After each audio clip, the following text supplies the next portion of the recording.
येणार आहोत। फक्त एकच दिवस आपण सर्वांनी सहकार्य करावं आणि आम्ही सर्व आडत्यांना सांगितलेलं आहे की जे शेतकरी ज्या आडत्याच्या दुकानी आलेले आहेत त्यांचं सगळ्यांचं राहण्याचं, चहाचं, जेवण्याचं आणि नाश्त्याचं आणि झोपायची सोय आम्ही त्या ठिकाणी व्यापारी त्या ठिकाणी करत आहोत। त्यासाठी आपल्याला नम्रतेची विनंती आहे। आजपर्यंत सोलापूर कृषी उत्पन्न बाजार समितीचं नाव आपल्या या शेतकऱ्यांच्यामुळे एवढं मोठं झालेलं आहे। त्यामुळे या मार्केट यार्डाला कुठल्याही प्रकारचं गालबोट न लागला आपल्याकडे एवढे विनंती आहे की आता माल उतरल्यानंतर ना त्याच्या पुढचं जे काही निलाव काढता येत असेल तर ताबडतोब आम्ही त्यालाही या ठिकाणी करून घेऊ। जर आज बंदच राहिलं तरी उद्या माल इथं येणार नाही। जेवढं माल आज आहे तेवढ्याच मालाची विक्री चांगल्या भावामध्ये उद्या होऊ जाईल याची सर्वांनी नोंद घ्यावी अशा प्रकारची आपल्याला राजवंती सुरवशे माथडी कामगार कृषी उत्पन्न बाजार समिती सोलापूर। आज अमित शहानी गृहमंत्री आहेत, हे स्वतः गृहमंत्री असताना ज्यांना घटनाच माहिती नाही कशाच्या आधारे त्यांनी गृहमंत्री झालेले आहेत हे ते विसरलेले आहेत।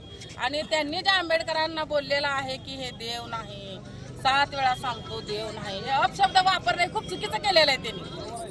आज पुस्तकाच्या पहिल्या पेजवर आज कुठेही गेलं तर आंबेडकरांचा फोटो दिसल्याशिवाय नाही तुम्ही पाय कुणाच्या पडता, कुणामुळे तुम्ही कुणाची मतं खाता, कुणामुळे तुम्ही राज्य घटना जर तुम्हाला माहिती नाही तर तुम्ही गृहमंत्री कुठले? गृहमंत्र्यांनी हे संविधान विसरलेलं आहे।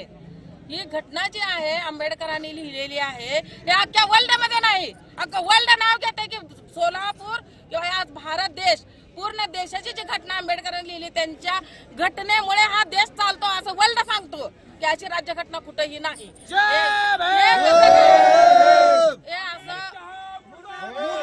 अमित शहानी जे वक्तव्य केलेलं आहे हे खूप चुकीचं केलेलं आहे आणि अमित शहा जोपर्यंत माफी मागत नाही तोपर्यंत राजीनामाची मागणी आम्ही केलेलीच आहे। आम्ही राजीनामा तर मागतो कारण ते देश गृहमंत्री पदाच्या लायकीचाच नाही, त्याची लायकी नाही गृहमंत्री पद चालवण्याची। तर मला एवढं म्हणायचं आहे की यांनी राजीनामा द्यायला पाहिजे, जाहीर माफी मागायला पाहिजे, पूर्ण देशात जाहीर माफी मागायची आणि राजीनामा द्यायचा। तोपर्यंत आम्ही यांना कदापि माफ करणार, हे भीम सैनिक हे जय भीम वाले कधी कदापि माफ करणार नाही।